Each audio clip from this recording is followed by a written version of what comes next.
Alright guys, what is going on? So today we are going to see how classical fields emerge from quantum fields. So this is going to be fun, it's going to be interesting, and it's going to be actually quite illuminating. I feel like there's not a lot of sources on YouTube and sources that actually talk about this, and it's going to help us it's going to help us in understanding source terms and how to make sense of them in terms of classical fields, because they're very, very necessary. Before we get into this though, just a little bit of bookkeeping. So I've decided to lay off on the animations a little bit because they take a while to make, and also because I feel like they haven't really helped bolster the channel as much as I thought they were going to. So there's still going to be animations, but not as much, right? So the way this channel is attempting to be unique on YouTube is by going through very rigorous mathematical derivations to help you really understand all of this stuff, right? So we've done this in the general theory of relativity, where we went step by step through like the Weyl tensor and all that, and we're going to be doing that in quantum statistics and so much more. And so that's where I think this channel is really going in terms of uniqueness and going into advanced stuff as well. When you look at someone like Richard Behiel or Debios, or I don't really know how to pronounce their channel, they're really, really nice channels. They do a lot of really good animations, but oftentimes I feel like the animations, insofar that they're very nice, I feel like I don't know, this might just be me, but I feel like going through actual derivations helps me understand more than just looking at a fancy animation. And also I feel like example problems are really what you guys are looking for, and the animations, insofar that they're nice, really nice, and their channels are fairly popular, they don't really go through a lot of example problems, and so that's where I'm going to try to shine there, right? They have, yeah. So that's all I'll say. Let's go ahead and dive into the content here.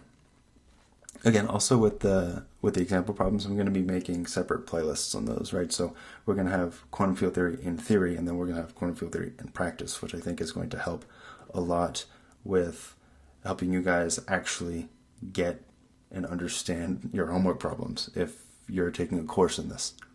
So with that being said, let's go ahead now and take a look at how classical fields are going to emerge from quantum fields. We also want to remember that one of the ways we can sort of understand path integrals is by sort of visualizing time, and at each point in time we have the whole space of states that we can pass through, or that a particle can pass through, and within that within that space of states there is a probability associated with each state, as we can see in this animation. And what ends up happening is that there are certain states that have higher probabilities than others. This is why we call this a function. It's a probability distribution over these states. And so there are non-zero probabilities of particles passing through each and every one of these. But the trajectories are going to pass through the most probable states, right? And that's just going to be associated with the classical states. Whereas quantum fluctuations around this classical trajectory is going to be associated with taking different paths. Alright, so if you go back in a few videos on this playlist, we talked about the propagator in terms of Gaussian integrals and all that. So again, if you don't recall that, you can go back and watch that. But we found that the propagator is just a special class of broader functions called correlation functions. And we saw that we can encode all the correlation functions into an even broader function called a generator functional. And when we take functional derivatives of the generating functional, we get those correlator functions.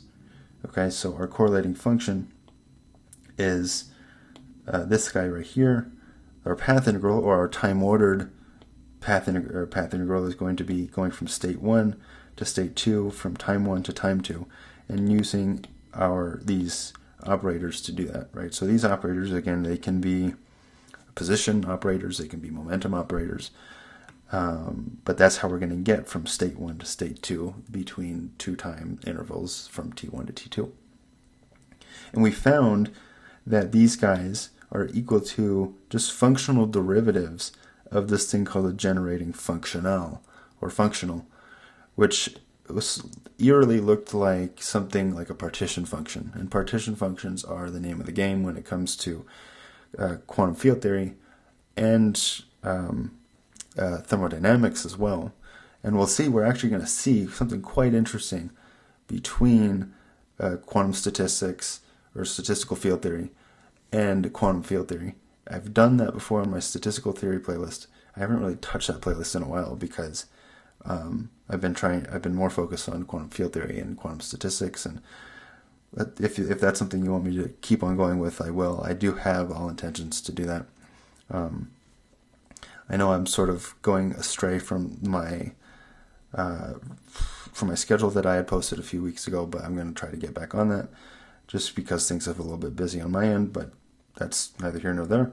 But anyways, this is what we came to, right? So the correlating function is just functional derivative of a generating function L. All right. So through this, we found that the generating functional was this guy right here. And so we have this, our action plus this thing with what's going to be source terms. We're going to better understand what these source terms are in this video as well, or we're going to better understand what J is in the context of harmonic oscillator model in this video. So let's go ahead and do that. From this, we define a new action in terms of the J functions, and it's going to be clear what the physical interpretations of J are going to be right here. So let's do this. So we define an action, a new action, okay? This new action is going to be an action of states and this thing called J, right? We haven't really totally defined yet exactly what this J is, but let's go ahead and see. So we're going to define this new action, and this new action is going to be an action without source terms plus this integral over time of a source term. Okay. Again, I keep on calling it source term. I'm going to call it an arbitrary J function right now because we don't have a physical interpretation of it yet. So this here, if we take we want to take the principle of least action, or the principle of maximized action. It could be least action or maximized. But we wanted to do that, we need to take the derivative of it, the functional derivative of it. And so we take the functional derivative of this as well with respect to QT, and then same thing here, we take the functional derivative of this with respect to QT. So the definition of our functional derivative is this guy right here.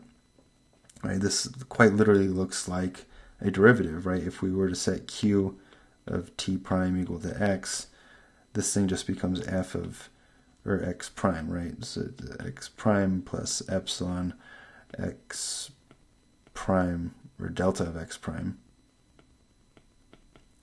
minus x over epsilon minus, you can see how you can quite literally see how this looks like an actual derivative, f of x, right? And that's over all of epsilon, right? So this is our functional derivative. So let's put in this definition of the functional derivative into this guy right here. And when we do that, so we're plugging everything in, right? So this bit right here is right here, and we have our J term, right? So we're taking the functional derivative of this Q of t, right? So that's this, and then we have this bit right here. All right. And then what we do is we say this guy, so this guy right times this guy, right, is going to be right here. This guy times this guy right here is right here, and then this guy is right here. And then we see that this will cancel with this, right? So this, we have this minus sign in front of this guy here, and this is the same. So those guys will cancel. We just get this down here. Epsilons will cancel. We get this. And because of our this delta sign, we just get this, right? Because t prime is going to collapse to t, so everything is going to collapse outside of this this term of integration. And so we get that this whole thing is just equal to j of t. So the functional derivative of this thing, right, if these two guys are the same, it's just going to be j of t, right? All right, so that means our whatever we have for our action, we just add this thing to it and we get this thing right here. All right, so everything we're interested in the harmonic oscillator model, or in everything that we are interested in, we're interested in the harmonic oscillator model, because almost everything comes down to oscillatory behavior in physics. I emphasize almost because this is not the only equation that we use to model things, right? We can use a heat equation instead of the harmonic oscillator. We can do so much, but we're specifically going to be looking at the harmonic oscillator here, really sort of abusing and beating it up a little bit. And so let's recall then the Lagrangian for our harmonic oscillator, which is this guy. Again, we've talked about this when we talked about the Klein-Gordon equation. And so this thing here then, if we take the derivative of it with respect to q dot, you can see where this is going. We just get q, this right here. And then we take the time derivative, which is equal to this. We're going to put this in the Euler-Lagrange equations, as you know. But taking the derivative of it with respect to q just gives us this right here. And so what we have now is substituting back into the Euler-Lagrange equations, we get this thing, right? Because this is dt, that's this guy right here, that's this guy right here, and then this guy right here is just this one right here, right? Because we have this term. All right, so minus and the minus, that cancels out, that is plus this, and so substituting this back into equation 1 then, so this came from the principle of least action, or of minimal action, or however you want to say it.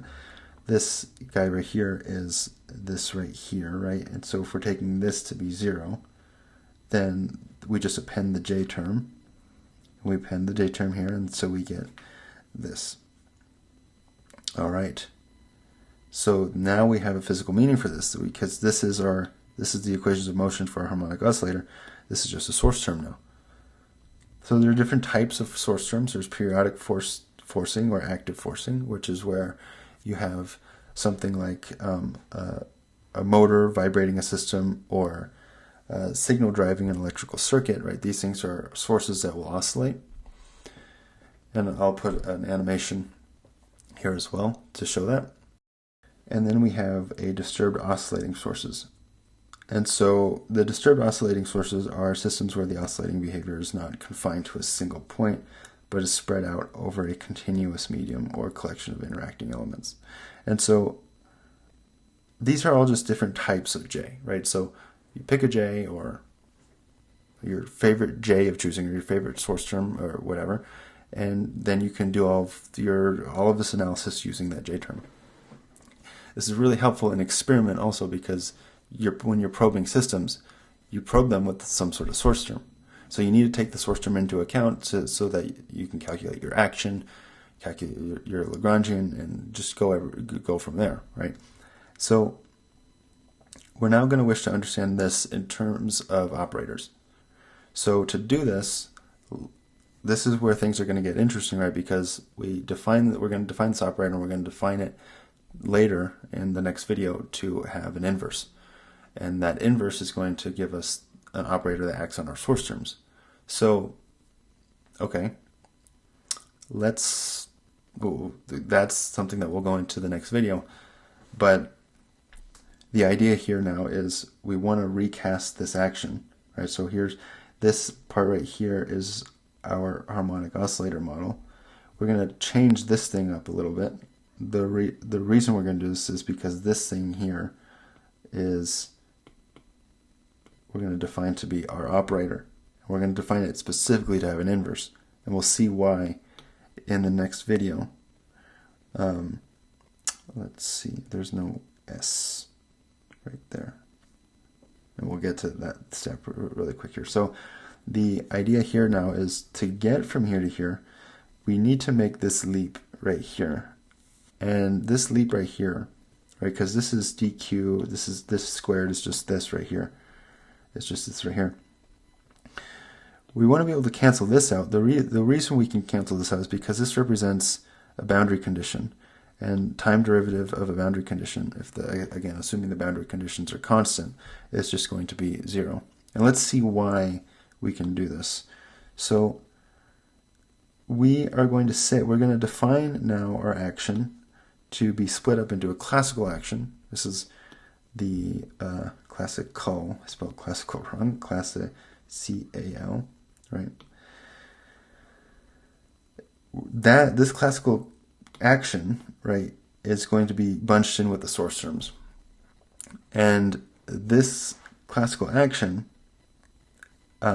is being defined right here. So we have QT, these are our states as a function of time. It's going to be equal to this constant shift, Q classical. This is a constant.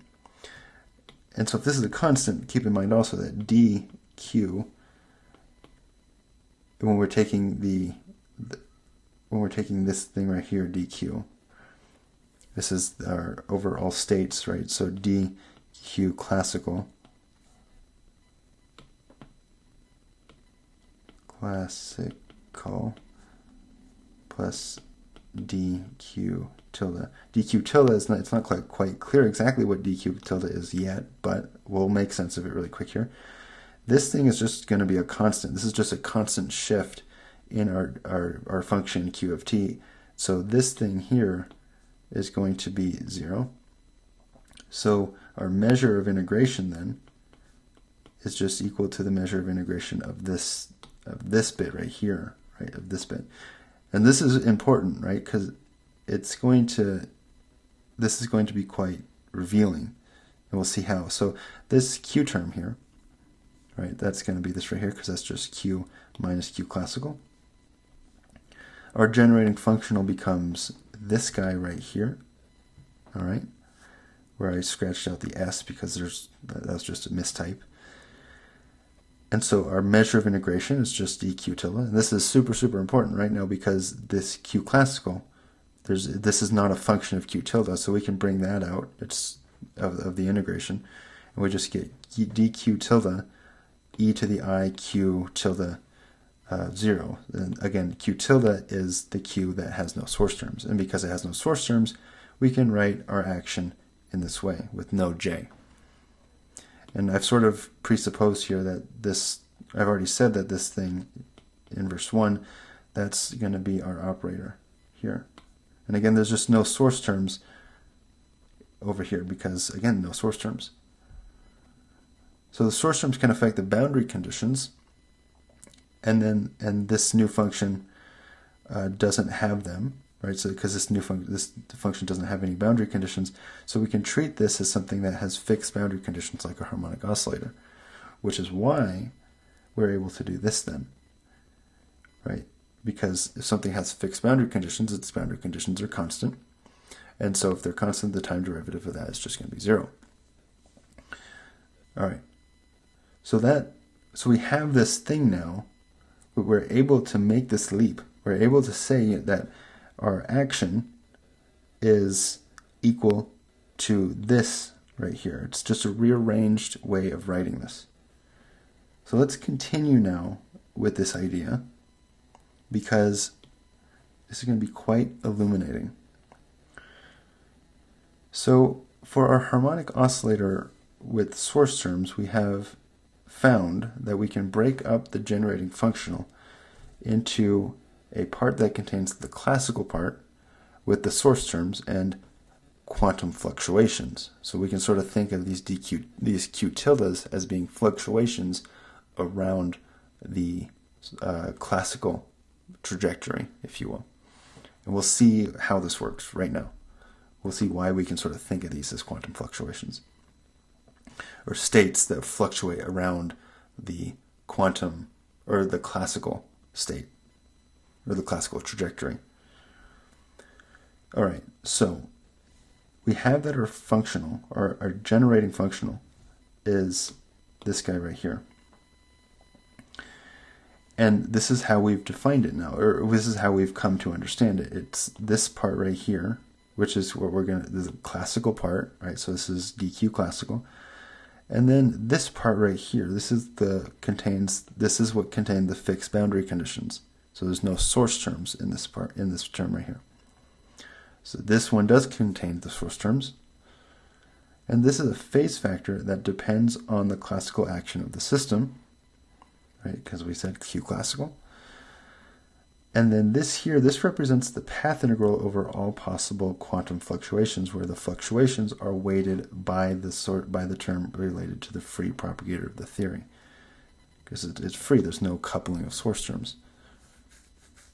So let's dive deeper into this and see why this is the case. So let's use Euler's formula to the quantum fluctuation part here of the equation, and we will be able to see something quite interesting. This is where we take the ideas of constructive and deconstructive interference to make sense of this.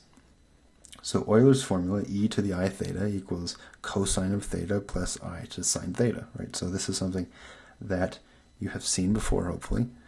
And so theta, right? So theta is this thing right here. So here's our I and here's our E. So we're going to, cosine of theta is, if this is what we're taking to be theta, it's just going to be this right here. And sine of theta is this guy right here. Oh, this guy right here. All right. This is strange, but okay, bear with me. Constructive interference is going to occur here, and deconstructive interference is going to occur here. So paths where the action is an integer number of pi over 2 will have a contribution of 1, right? Because cosine of, or not pi over 2, of 2 pi. Cosine of 2 pi is, this is going to be 1. Paths with different action values will contribute with different phases. All right. So let's break this down even more. To see this more clearly, we're going to plug this expansion into the generating functional, and we're going to get this guy right here, right? So here's our classical bit. Now we've plugged the entire expansion into here. Now we can apply this and just multiply it to each integral, right? So we're splitting apart the integral. We can do that. Integrals are linear in that way. And again, so we have this bit right here, and we have this bit right here. So this is like the complex part of the generating functional, and this is the real part of the generating functional. Paths with small fluctuations, q tilde, equal, where q tilde is about 0. The cosine term is going to be close to 1, right here. And the sine term is going to be close to 0. And so we get the q, so q equals q classical plus q tilde, which is also q classical. So that's just going to be 2 times q classical. Okay. Paths where where there's small fluctuations, or q prime is large. Not small fluctuations, large fluctuations, right? With larger fluctuations. Paths with larger fluctuations, this is going to be where q tilde is large. The cosine term is going to oscillate between 1 and, or negative 1 and 1. And the sine term rapidly oscillates between negative 1 and 1 as well. So the contribution of these paths spread over the unit circle in the complex plane. Right, so in the complex plane. Right, so in the complex plane. Right.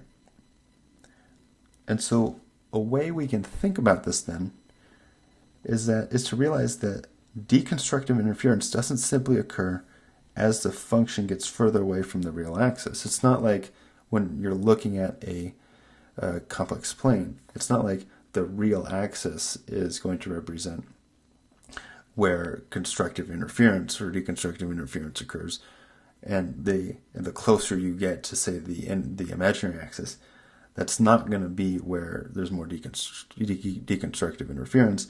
The idea here is that because the real part of the generating functional because it's also affected by the sum here, because again, we're summing over this, where it's not just we're taking all the states that are close to classical, close to the real axis. We're summing over all the states. So this is going to be canceling contributions are going to make it so that the sum of the trajectories is approximately equal to 0. So this thing here, the sum of this thing is going to be close to 0. And so that is why this bit right here is going to be close to the classical trajectory. So again, it's not, when you look at a complex plane, or when you're throwing this into the complex plane, which is what we're doing, we're using Euler's formula to do this. It's not like the real axis represents where canceling happens. It's where the sum of all of the trajectories cancel each other out. When they cancel each other out, then we get this term being very close to 0. And when it's very close to 0, you recall the cosine function looks like this, right? For very close to 0, this thing is going to be very close to 1, and so we're just going to get this this classical bit right here, because this bit right here is just going to go to 1, right? This sum, because again we're summing. There's an integral right here. I know this is getting kind of messy, but there's an integral right here, and so if this integral goes to 1, because again we're summing over the trajectories, if that integral goes to 1, then we get something just akin to 1 times this thing right here, right? This thing right here.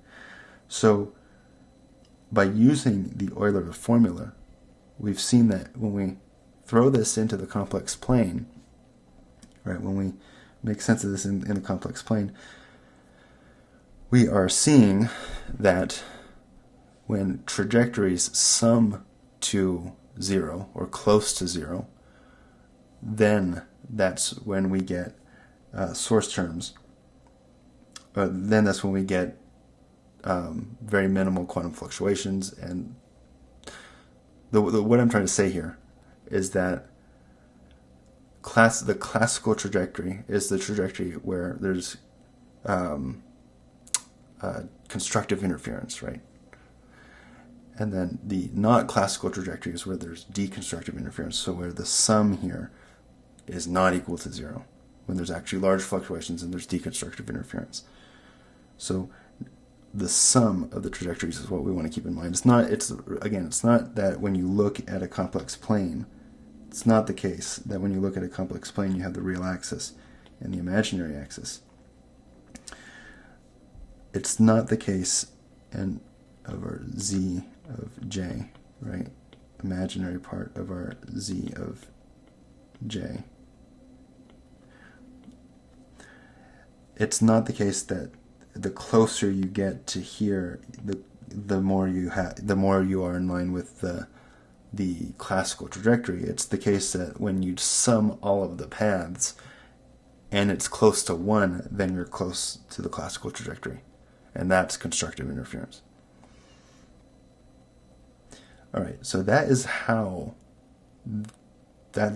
we get classical fields emerging from quantum fields, right? The idea again being that when you have the sum of the trajectories being close to 0, that's when constructive interference happens.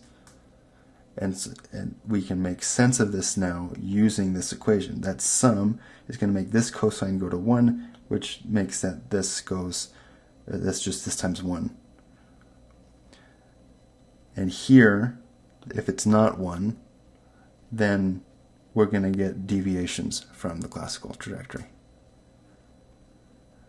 Right? So this equation here really encapsulates everything that we need to know about constructive and deconstructive interference.